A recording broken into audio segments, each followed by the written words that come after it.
ये कुछ क्वेश्चंस मैंने आपके लिए सिलेक्ट किए हैं, ये वो क्वेश्चन हैं जो प्रीवियस एग्जामिनेशंस में आए हुए हैं।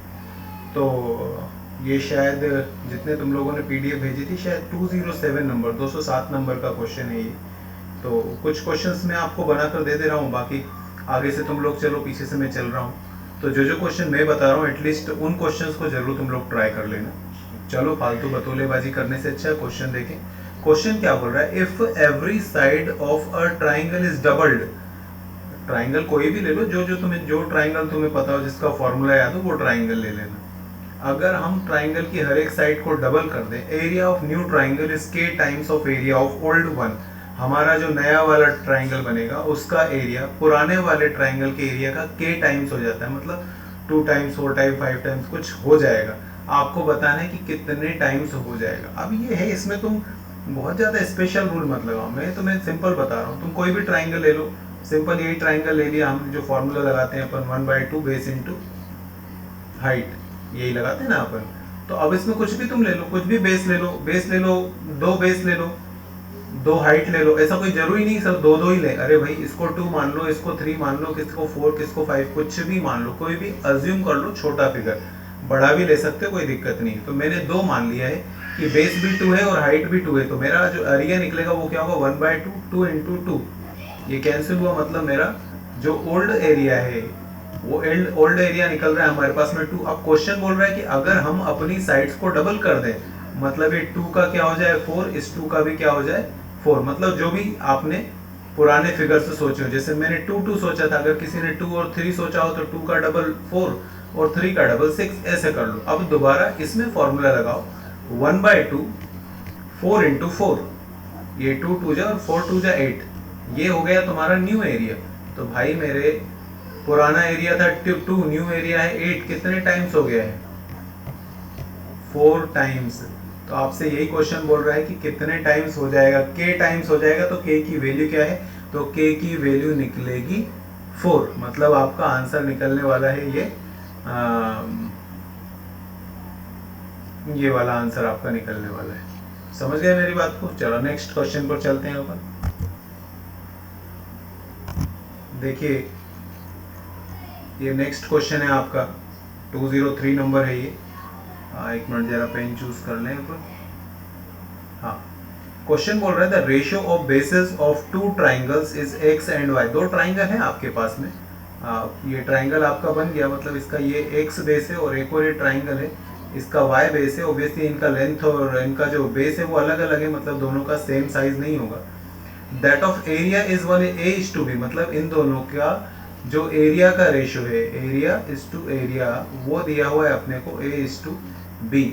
अब आपको बताना है कि इनका एल्टीट्यूड मतलब इनका जो हाइट है उसका रेशियो आपको बताना है। ऑब्वियसली हाइट पूछ रहा है तो यहाँ पर 1/2 बेस इंटू हाइट वाला फॉर्मूला लगेगा। मतलब मैं यहाँ फॉर्मूला लगाऊं तो क्या होगा, 1/2 बेस इंटू हाइट इसका ले लो, इस टू 1/2 बेस इंटू हाइट ले लो, और ये इक्वल्स टू निकलना चाहिए A:B के। अब इसको अपने को दिमाग लगाना है। तो भैया मेरे, मुझे इसकी हाइट नहीं पता, इसकी हाइट भी नहीं, इसकी हाइट को मैं H1 मान ले रहा हूँ, इसकी हाइट को मैं H2 मान ले रहा हूँ। अब मैं चल रहा हूँ यहाँ पर, देखिए एरिया का फॉर्मूला क्या है, 1/2 बेस इंटू हाइट। तो पहले वाले का 1/2 बेस तो कितना है x, हाइट कितनी है H1 अपॉन रेशो में बताना है। दूसरे वाले का क्या होगा, 1/2 बेस कितना है y, हाइट कितनी है H2, यही एरिया है।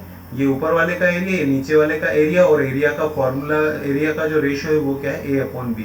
1/2 से 1/2 हम कैंसिल कर सकते हैं।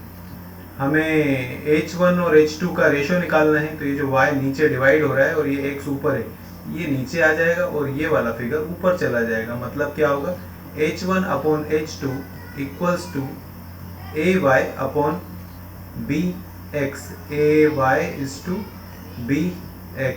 मतलब आपका जो आंसर निकलेगा वो ये वाला आंसर आपका कैलकुलेट होकर आ रहा है। ये सिंपल था क्वेश्चन, इसमें कुछ मुश्किल नहीं था। अब नेक्स्ट क्वेश्चन पर अपन लोग चलते हैं। देखिए ये 201 नंबर इलस्ट्रेशन है, जरा पेन चूज कर लेते हैं अपन। हाँ हो गया। बोल रहा है इफ एन इक्विलेटरल ट्राइंगल। अभी बाबा इक्विलेटरल ट्राइंगल का फॉर्मूला तो तुमको पता होना चाहिए ना, एरिया का फॉर्मूला क्या होता है इक्विलेटरल ट्राइंगल का, √3/4 साइड स्क्वायर, ये होता है एरिया ऑफ इक्विलेटरल ट्राइंगल, ये एरिया होता है, ठीक है। और बोल रहा है and the square of area Y, square का फॉर्मूला क्या होता है, साइड स्क्वायर इक्वल्स टू क्या होता है, एरिया ऑफ स्क्वायर होता है। तो आपसे बोल रहा है कि हमारे पास में दो फिगर्स है, एक एक्स फिगर है जो कि एक ट्राइंगल है, एक वाई फिगर है जो कि एक स्क्वायर है, और आपको बोल रहा है कि हैव सेम पेरीमीटर, इन दोनों का जो पेरीमीटर है वो सेम है। अब पेरीमीटर का फॉर्मूला पता होना चाहिए। इसका फॉर्मूला क्या होता है पेरीमीटर का, 3 इंटू साइड। इसका पेरीमीटर का फॉर्मूला क्या होता है, 4 इंटू साइड। बोल रहा है इनका जो पेरीमीटर है वो सेम है। तो आपको बताना है देन एक्स इज, और 4 ऑप्शन दिए जो मैं यहाँ लिखना भूल गया तो मैंने साइड में लिख दिए। X is less than Y, more than Y, equals to Y, less than और इक्वल्स टू वाई। चारों में से कौन सा ऑप्शन है। आपको कोई रियल वैल्यूज कैलकुलेट नहीं करनी, आपको सिर्फ ये बताना है कि एक्स जो है वाई से छोटा है, बड़ा है, क्या नहीं। तो ये देखो, ध्यान से मेरी बात समझने की कोशिश करो। अपने को इस क्वेश्चन में साइड तो दी नहीं है कि भैया कौन सी साइड है, तो कुछ भी मान लो, लेकिन दोनों ऑब्वियसली वो ट्राइंगल है तो उसकी साइड कुछ और होगी, ये जो स्क्वायर या रेक्टेंगल होगा तो उसकी साइड कुछ और होगी। लेकिन स्क्वायर चल रहा है और वो इक्विलेटरल ट्राइंगल चल रहा है, मतलब उसकी भी सारी साइड से सेम होगी, इसकी भी सारी साइड से सेम होगी। तो हम इसकी जो साइड है उसको अपन मान ले रहे हैं x मान सकते हैं कि नहीं, x नहीं मान सकते, x तो क्वेश्चन में दिया, a मान लेते हैं। और इसकी जो साइड है इसको हम लोग b मान ले रहे हैं। तो अब अगर आप इसको a और b मान ले रहे हो तो आप एरिया भी निकाल सकते हो, सब कुछ कैलकुलेट कर सकते हो। देखो समझ ना रहे बात को भैया, इसके एरिया का फॉर्मूला क्या होगा, √3/4 साइड स्क्वायर मतलब a स्क्वायर, इतना ही हो सकता है। और इसके एरिया को निकालें तो क्या होगा, सिर्फ साइड स्क्वायर मतलब बी स्क्वायर, ये तो दोनों का एरिया हो गया। अच्छा, इसके बाद आपको ये बात एक और पता है, यहाँ पर ये वाले फिगर आपको पता है, 3 साइड मतलब 3a equals to 4b। Square की साइड अपन ने b मानी है और ट्राइंगल की साइड अपन ने a मानी। अब या तो क्वेश्चन को a की फॉर्म में कन्वर्ट कर लो या तो क्वेश्चन को b की फॉर्म में कन्वर्ट कर लो, किसी भी एक तरीके से आपको काम को सॉल्व कर लेना है। तो अपने को x की वैल्यू पता करनी है, अपन इसको ऐसा करते हैं b की वैल्यू पता कर लेते हैं। तो ये जो 4 मल्टीप्लाई हो रहा है ये यहाँ डिवाइड हो जाएगा, मतलब b इक्वल्स टू हो जाएगा 3a/4। ये आपने b की वैल्यू निकाल ली है। अभी ध्यान से समझते चलना, ज़्यादा दिक्कत टेंशन में मत आ जाना। आपको पता करना है कि x जो है वो y से छोटा है या बड़ा है। तो ये तो काय की वैल्यू है, ये तो आपको वैल्यू ऑफ x दे दी है, बहुत ध्यान से। और ये क्या है, वैल्यू ऑफ y। और वैल्यू ऑफ y, अब मैं x और y का कंपेयर ही नहीं कर सकता हूँ, मुझे b की वैल्यू को a के फॉर्म में कन्वर्ट करना पड़ेगा। तो b इक्वल्स टू कितना था, 3a/4। तो b स्क्वायर इक्वल्स टू क्या होगा, 3a/4 का होल स्क्वायर। तो 3 का स्क्वायर कितना होता है, 9a स्क्वायर ही रहेगा, और 4 का स्क्वायर क्या होता है, 16। और भैया अब इसको सॉल्व करना पड़ेगा, आपको ज़्यादा टेंशन लेने की ज़रूरत नहीं है, आप खुद ही समझदार हो। मैं 2 फिगर सामने लिख रहा हूँ, मैं आगे सॉल्व ही नहीं कर रहा हूँ। एक फिगर है √3/4a स्क्वायर और दूसरा फिगर है 9a²/16। ये x को रिप्रेजेंट कर रहा है, x का एरिया, ये y को रिप्रेजेंट कर रहा है, y का एरिया। तुम खुद ही तो नजर से देखकर बताओ कौन सा फिगर बड़ा है, ये 4 है, ये 16 है, ऑब्वियसली यही बड़ा है। ये √3 है और ये 9 है। √3 बड़ा होता है कि 9 बड़ा होता है, आप समझदार हैं, आपको देखकर ही समझ में आ जाएगा, आगे कुछ सॉल्व करने की जरूरत नहीं है, वैसे ही क्लियर हो जाएगा कि 9/16 बड़ा फिगर है √3/4 के कंपेयर में। कहानी खत्म हो जाती है। हमसे क्वेश्चन बोल रहा था क्या जवाब है, तो x is less then y, मतलब फर्स्ट वाले ऑप्शन पर मैं यहाँ टिक कर दूंगा, x is less then y। तो बहुत होच-पोच हो गई है सारी वर्किंग, लेकिन तुम्हें समझनी पड़ेगी इस चीज़ को। ये तो तुम्हारे ऑप्शंस थे, ये तो मैं अलग कर ही दे रहा हूँ, इनको तो देखना ही नहीं है। आपको सबसे पहले इक्विलेटरल के एरिया का फॉर्मूला पता होना चाहिए, स्क्वायर के एरिया का फॉर्मूला पता होना चाहिए। वो अपन ने यहाँ पर ये 2 फॉर्मूलाज लिखे, इससे ज़्यादा अपन ने कुछ भी नहीं किया। अब इक्विलेटर में सारी साइड सेम होंगी तो हमने हर साइड को a मान लिया है, x मान नहीं सकते क्योंकि x तो क्वेश्चन में दिया है, और इसकी हर साइड को अपन ने b मान लिया है। और अब हम चल रहे हैं, हमें ये पता है कि 3a इक्वल्स टू 4b, क्योंकि पेरीमीटर का फॉर्मूला यहाँ होता है 3a, इसका पेरीमीटर होता है 4b। तो इसको b के फॉर्म में कैलकुलेट करोगे तो b इक्वल्स टू 3a/4 हो जाएगा। बस अब यहाँ पर हमने जो एरिया का फॉर्मूला लगाया था ये तो a की फॉर्म में था ही, ये जो एरिया था ये b की फॉर्म में था, तो यहाँ पर b की वैल्यू पुट करेंगे 3a²/4 पूरा सॉल्व करोगे तो निकलेगा 9a² / 16। कोई भी बंदा जो बेसिक नॉलेज भी रखता है वो बता सकता है कि √3 बड़ा होता है या 9 बड़ा होता है। 9 बड़ा फिगर है, इसका मतलब y is bigger than x। ऐसे करके अपने को इसका जवाब सोचना था। ये थोड़ा सा मुश्किल था लेकिन कोशिश करोगे तो हो जाएगा। चलो नेक्स्ट क्वेश्चन देखिए, 197 नंबर है और ये क्वेश्चन मुझे ऐसा लग रहा है मतलब कोई भी अच्छा भला स्टूडेंट इस क्वेश्चन को देखेगा ना, पसीना उस बंदे को डेफिनेटली आ ही जाना है। ये बिल्कुल भी अच्छा क्वेश्चन नहीं दिख रहा है। देखो क्या बोल रहा है, ABCD इज अ स्क्वायर। तो आप पहले तो एक स्क्वायर ड्रॉ करो। ये देखो अपन एक स्क्वायर ड्रॉ कर रहे हैं,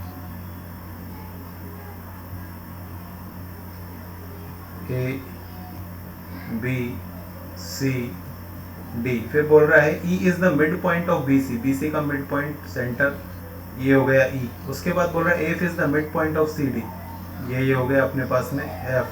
और फिर बोल रहा है कि the ratio of area of a triangle AEF, मतलब A जैसे ABCD एक स्क्वायर है वैसे AEF से एक ट्राइंगल बनाओ। तो ये A से E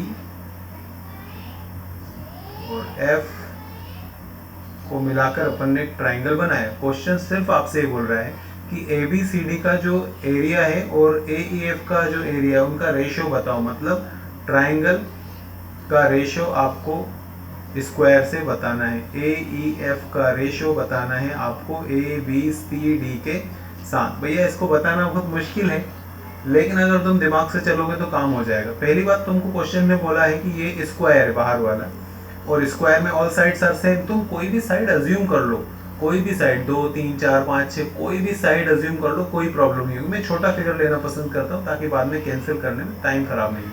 तो अगर मैं इस साइड को 4 मान ले रहा हूँ तो ये पूरी B से लेकर C तक 4 है। इसका मतलब ये कितना होगा 2, ये भी कितना होगा 2, तो ये भी कितना होगा 2 और ये भी कितना होगा 2 और ये कितना होगा 4। समझने की कोशिश करिए। अब मेरे भैया आपको जो एरिया ऑफ स्क्वायर है वो तो पता ही होता है सबको। एरिया ऑफ स्क्वायर क्या होगा, साइड स्क्वायर। साइड कितनी हमारी 4 हमने अज्यूम की है तो 4 4 जा 16। ये एक काम तो आपका हो गया। अब कहीं से तुम्हें ट्राइंगल पता पड़ जाए तो ये जो अंदर का ट्राइंगल दिख रहा है ना बेटा, अगर तुम इसका एरिया निकालने बैठ गए तो तुम्हारी जिंदगी हो जाएगी खत्म, बहुत परेशानी आएगी इसमें। आप क्या करो, आप कॉमर्स वाले बच्चे का दिमाग लगाओ। आप पूरे स्क्वायर में से इस वाले का एरिया पता कर लो, इस वाले का एरिया पता कर लो और इस वाले ट्राइंगल का एरिया भी पता कर लो। अगर हम टोटल स्क्वायर में से इन 3 ट्राइंगल्स को हटा दे तो ये बीच वाले ट्राइंगल का एरिया पता चलेगा कि नहीं चलेगा? खुद से सोचो जरा यार। ये जो बचा हुआ मैदान जो दिख रहा है वो जिसका हमें जरूरत नहीं लेकिन हम उसी का एरिया पता कर रहे हैं। टोटल स्क्वायर में से ये वाले एरिया को मैं अगर माइनस कर दूं तो मुझे अपने आप अंदर वाला पता चल जाएगा। अब क्या करना है आपको, आप देखो भाई, एरिया ऑफ ट्राइंगल क्या है 1/2 बेस इंटू हाइट। यही होता है कि नहीं होता है? एक एक ध्यान से देखना। यहाँ पर चलो, यहाँ पर चलो, ये तुम्हारी हाइट हो गई, ये तुम्हारा बेस हो गया। हो गया कि नहीं हो गया? चलो लगा देते हैं 1/2 2 इंटू 4। आगे चलो, अगर अपन यहाँ चले तो ये तुम्हारी बेस भी तुम्हारा 2 है और हाइट भी तुम्हारी 2 है। फिर से लगा दो 1/2 2 इंटू 2। और चलो ऊपर, और इधर चले चलो, ये तुम्हारे पास में 2 और 4 हो गया बेस। चलो फिर से 1/2 बेस इंटू हाइट। बस इनको सॉल्व कर लो ना यार, खत्म हो गई। ये एक टुकड़े का एरिया निकल रहा है 4, एक का निकल रहा है 2, फिर एक का निकल रहा है 4। इसका मतलब जो जहां जहां पर मैंने ये थोड़ा सा शेड बना दिया है उनका एरिया निकल रहा है 4 2 4। ये वाले का एरिया है 4, ये वाले का एरिया भी है 4 और ये वाले का एरिया है 2। इस पूरे चक्रे का एरिया था 16 में से अगर हम ये एरियाज माइनस कर रहे हैं तो बीच का एरिया पता चल जाएगा। तो ट्राइंगल का एरिया कैसे निकालें, 16 में से माइनस कर दे रहे हैं 4 2 4, मतलब 10 आप माइनस कर दीजिए तो बचेगा 6। ये ट्राइंगल का एरिया था और ये तुम्हारे स्क्वायर का एरिया था। तो 6:16, 2 3 जा 2 8 जा 3:8 निकल जाएगा हमारे ट्राइंगल का और स्क्वायर का रेशियो। बस थोड़ा सा आप कॉमन सेंस लगाओगे तो दिक्कत नहीं आएगी। अब चलो नेक्स्ट क्वेश्चन पर। देखिए नेक्स्ट क्वेश्चन हमारा था 194 क्वेश्चन मैंने सिलेक्ट किया था। ये सब वो क्वेश्चन है बेटा जो प्रीवियस एग्जाम्स में आए हुए हैं। इनको देखकर तुम ये अंदाजा लगा सकते हो कि आपको किस लेवल का प्रिपरेशन चाहिए है और आप कर क्या रहे हो। तो समझो, the area of equilateral triangle, equilateral triangle क्या होता है, √3/4 साइड स्क्वायर, उसमें सभी साइड सेम रहती है। तो the area of two equilateral triangles are in the ratio of 25/36। उनके एल्टीट्यूड का रेशियो बताना है, मतलब उनकी एक साइड का रेशियो बताना है। ये पहला वाला तुम्हारा ट्राइंगल हो गया, ये दूसरा ट्राइंगल हो गया, तो उसका फॉर्मूला भी क्या होगा, 3/4 साइड स्क्वायर होगा कि नहीं होगा। और ये किसके इक्वल होगा, 25/36। इतना इजी, 3/4 कैंसिल हो गया। ये मैं साइड 1 लिख दे रहा हूँ या साइड 2 लिख दे रहा हूँ। स्क्वायर हटेगा तो भाई रूट लग जाएगा, तो साइड 1/साइड 2 इक्वल्स टू √25/√36। क्वेश्चन खत्म हो गया है, आप समझदार हैं। 5/6 आपका आंसर ये वाला निकल कर आएगा, सी वाला। चलो नेक्स्ट क्वेश्चन, ये इजी क्वेश्चन देखिए। ये नेक्स्ट क्वेश्चन हम लोगों ने कौन सा देखना है, 192 नंबर क्वेश्चन। बहुत अच्छा क्वेश्चन है, थोड़ा ध्यान से समझोगे तो अपने आप समझ में आ जाएगा। क्वेश्चन बोल रहा है the altitude of equilateral triangle of side 2 √3 centimetre is. एक इक्विलेटरल ट्राइंगल आप जानते हो, ऑल साइड्स आर इक्वल। बोल रहा है कि इसकी साइड्स क्या है, 2√3 है इसकी साइड्स, हर साइड सेम ही रहेगी ऑब्वियसली। इसका एल्टीट्यूड मतलब इसकी हाइट आपको बतानी है। तो कुछ काम ज़्यादा दिक्कत वाली बात नहीं है मेरे भैया। अगर ये पूरा हिस्सा, ये पूरा 2√3 है, तो अगर हम इसका हाफ कर लें तो हमें यहाँ से लेके यहाँ तक का हिसाब किताब पता चल जाएगा कि नहीं चल जाए। मैं ऐसे बोल दे रहा हूँ, A, B, C और D। ABCD में B से लेकर D तक की जो वैल्यू है वो क्या है, 2√3। तो मैं C से D तक की वैल्यू निकालना चाहता हूँ, तो हाफ कर दूं, मैं 2√3 का हाफ कर देता हूँ, तो कितना निकलेगा, √3। मतलब कहने का मतलब ये है मेरा, ये 2√3 है, ये भी 2√3 है, और ये हमने एल्टीट्यूड पुट किया, ये पूरा 2√3 होगा यहाँ से यहाँ तक। इसका मतलब इतना क्या होगा, √3, और ये भी क्या होगा, √3। मुझे सिर्फ एल्टीट्यूड, मुझसे सिर्फ हाइट पूछी जा रही। भाई पाइथागोरस थ्योरम लगा दीजिए। आपको ये भी पता है, आपको बेस भी पता है, आपको हाइपोटेन्यूज भी पता है, आपको परपेंडिकुलर कैलकुलेट करना है। मैं पाइथागोरस थ्योरम लगा रहा हूँ सिंपली। क्या होती है, hypotenuse square equals to base square और परपेंडिकुलर का स्क्वायर। अब हाइपोटेन्यूज कितना दिया है मुझे, 2√3, इसका स्क्वायर कर दो, इक्वल्स टू बेस कितना दिया है अपने को, √3, उसका स्क्वायर कर दो। अब हमें क्या नहीं पता है, परपेंडिकुलर नहीं पता है। इसको सॉल्व किया जा सकता है इजीली, मेरे हिसाब से तो हो जाएगा ही। इसको जरा सॉल्व करोगे तो क्या होगा, 2 2 4 3 12 equals to 3 plus P square निकालना है तो 3 यहाँ जाकर माइनस हो जाएगा, 12 - 3 इक्वल्स टू 9। ये स्क्वायर लगा है तो अंडर रूट कैलकुलेट करना पड़ेगा, मतलब 3। इसका मतलब तुम्हारी जो हाइट है या जो तुम्हारा एल्टीट्यूड है वो कुल मिलाकर कितना निकलेगा, 3 निकलेगा। आज के लिए इतना काफ़ी। क्वेश्चन तो मैंने और भी सिलेक्ट कर रख लिए हैं जो जो एग्जाम्स में आए हुए हैं, लेकिन टाइम की भी थोड़ी ध्यान मुझे रखनी पड़ती है, तो टाइम इतना ही है। ये जितने बेटा मैं क्वेश्चन आपको करवा दे रहा हूँ, ये बहुत मेन क्वेश्चन है और इनको आपको बहुत अच्छे से रिपीट करना है। बाकी क्वेश्चन करो या ना करो वो तो आपको देखना है, लेकिन मैंने बोल दिया है आगे से 30-30 का टारगेट आप करते चलो, डाउट्स पूछते चलो, और मैं कुछ क्वेश्चन जो सिलेक्ट कर रहा हूँ उनको मैं करवाता चलता हूँ जैसे जैसे मुझे टाइम मिलेगा। ठीक है, चलिए बाय बाय।